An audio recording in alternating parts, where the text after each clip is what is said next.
Анаша не істеп жатсыз? Мен апельсин турап жатырмын. Бола ма бүгін деп көрген? Иә, қазір сендерге бұл апельсиннан мен шырын жасап беремін. Кастрөлге қайнатамыз да, одан біз шырын жасаймыз. Суық қой? Суық па екен? Дәмді ма? Дәмді ма? Апельсин негізі адам денесіне, ағзасына өте көп пайдасын береді. Апельсиннің құрамында өте пайдалы дәрумендер көп. Және бұның ішінде С витамині да бар. Қазір саған зерттеу жұмыстарын жасап көреміз бе? Иә. Қара, менде мына жерде ыдыста су тұр. Мен қазір саған оны зерттеу жұмысын жасау үшін берейін. Иә? Енді екеуміз былай зерттеу жұмысын жасап көреміз.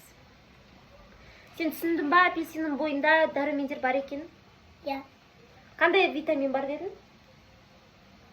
Қандай витамин бар бұның бойында?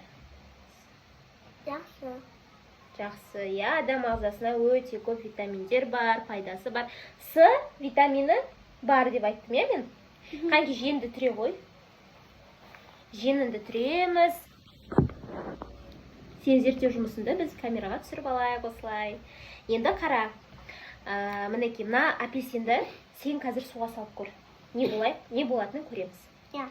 Осыны саласың, бірақ екінші апельсинін мен қазір саған қабығын ашып берем, жарай ма? Сала берем ба? Сала бер. Не болды? Батпады ғой? Батпай ма? Апельсин судың бетіне қалқып тұр, иә? Иә. Ал енді қазір сырты ашылған апельсинді суға салып көреміз, не болатынын. Күшті суы шығып жатырын қараш. Дәрумендер, витаминдерінің барлығы негізі осы. Мен қазір сыртымен қайнатам саған шырын жасау үшін. Камераға. Себебі барлық төгіліп жатыр ма? Себебі барлық витаминдер ішінде де, бұның қабығында да бар, көрдің ба? Қабығында бірге қайнатамыз, бірақ піскеннен кейін біз сүзіп аламыз оны.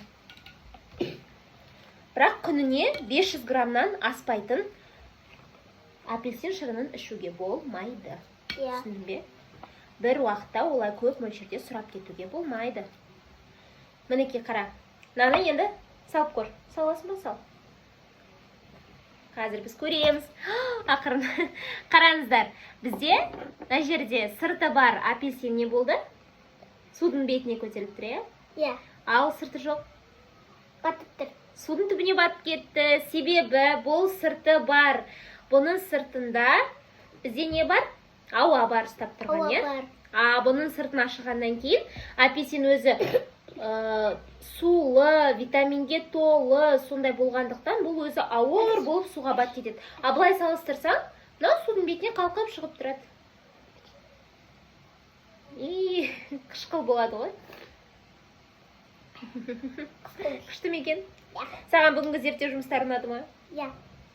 Сен бүгін кім болдың? Зерттеуші, иә? Зерттеуші. Айт, мен зерттеушімін де. Мен зерттеуші болдым. Молодец. Жақсы, сау болыңыздар.